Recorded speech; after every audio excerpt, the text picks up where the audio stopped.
How's it going, y'all? We're gonna be talking about the Barca game today. Not our best performance, not gonna lie. We started off kind of strong-ish. I was thinking that the team was going to have in the back of their head that we are in desperate need of as many wins as possible. And it seems like we struggle so much when it comes to beating a lower team, you know what I mean? Like, I always wonder, how can we be destroying Real Madrid? What is it, 9-0, right? In 2 games.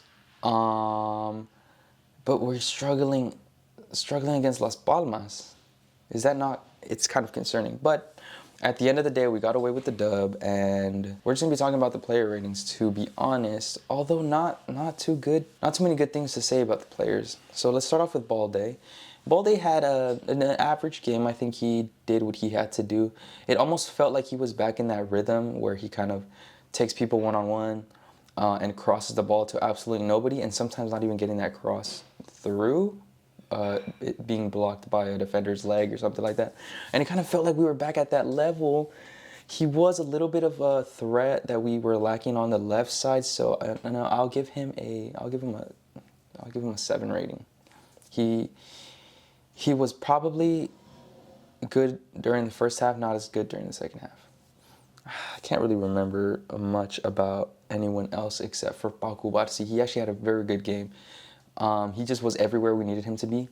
He did exactly what he had to do, defended, and had some pretty good time on the ball. But Cubarsí just he's overall just someone who you can rely on usually. So that's pretty good. Now Eric Garcia, I'm actually surprised with Eric Garcia. I don't think he does get a lot of hate. A lot of our fan base isn't a big fan of him, and understandably so. When he first came from Manchester City, wasn't the brightest young star we had ever seen. He honestly was a flop when we initially got him. But ever since him and Hansi Flick reached some sort of agreement to, for some reason, play him over Ronald Araujo now, it's been looking really good. I think his confidence is definitely up. And yes, I know people are saying he's a little clumsy. Like people were arguing on why is he raising his hand while he's defending, like trying to get a call from the ref while he's defending. Like, it's not very smart. And I agree with that. And I think that's one thing that he probably, shouldn't be doing. But other than that, I think he had a very good game. I don't feel scared having him on the back line. It's actually kind of crazy. I never thought I'd ever be saying that. But Cubarsí, though, I forgot to give him a rating. Cubarsí, I'll give him a 9. Cubarsí did really good. And Eric Garcia, I'll give him a 7.5. 7.5, I think is fair. Koundé, on the other hand, I really can't remember him doing anything. I really don't know what happened. I don't know what went down there. Not sure what to say about Koundé. He's kind of scaring me sometimes because he was probably the best right back in the world, and now we're kind of slowing down a little bit. So I'll give him a solid 6.5. Okay, onto the midfield. Pedri didn't have the greatest game of all time, but I think I just hold him to such a high standard because of every game that he plays is like phenomenal and just amazing, like the most beautiful football. And today he kind of slowed down. You can tell that his legs were a bit tired. That's why he got subbed off and all that. But he gets a pass. He's fine. He's done enough to not have like the best game in the world every time. You know what I mean? I'll give Pedri a good 7.5. Who else was in the midfield? Oh, that's right. Marc Casado finally came back on the field after a couple of games. We hadn't seen him in a while, actually. I don't know how I feel about Casado. I think he's being affected by Hansi Flick recently choosing Frankie de Jong over him for a majority of the matches that we've had. But I think he shouldn't let that worry him too much. He's a great player. He's a great CDM. He knows what he's doing. He's just very young, and I think when you're young, you probably let a lot of small little things that happen You probably let them get in your head a little too much, and I think that's probably what he's doing.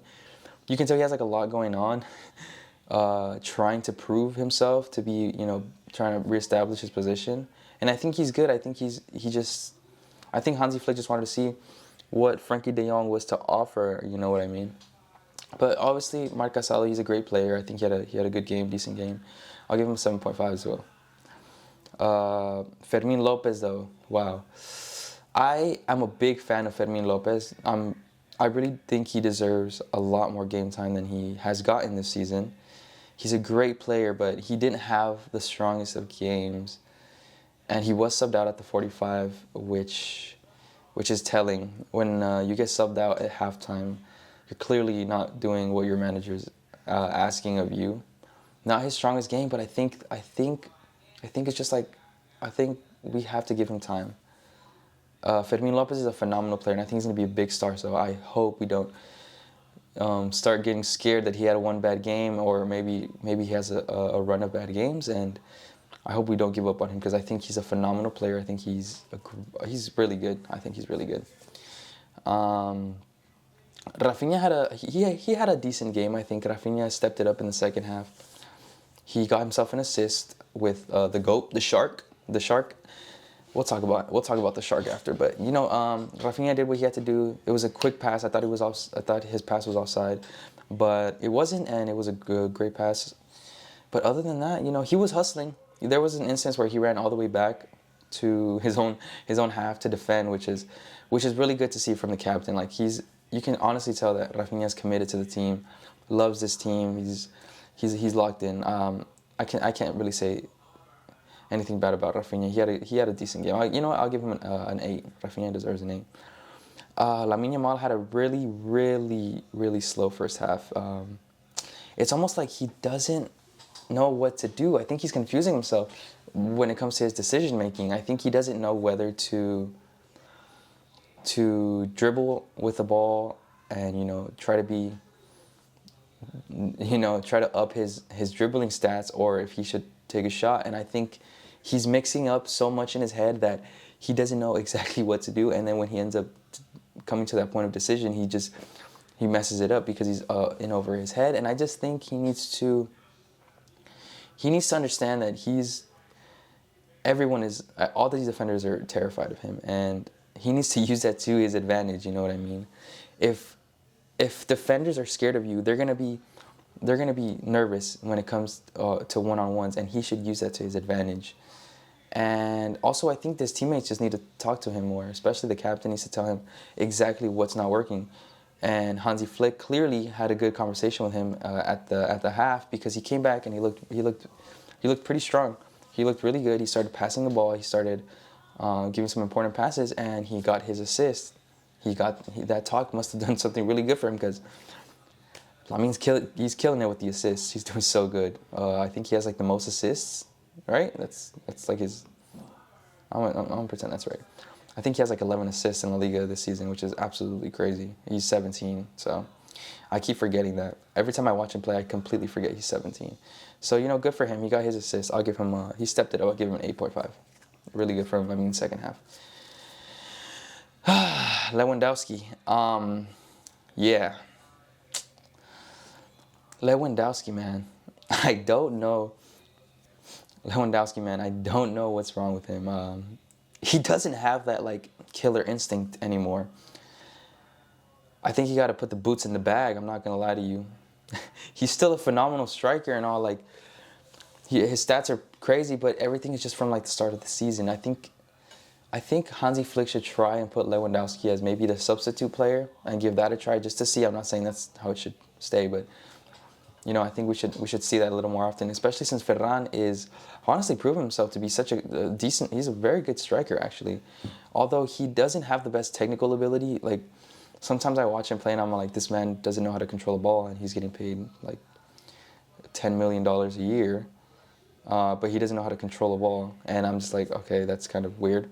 But then you remember that he can shoot, he can score goals. This is what Ferran is here for, which is why he's so prominent in that striker role, and I think he should be getting a little bit more playtime.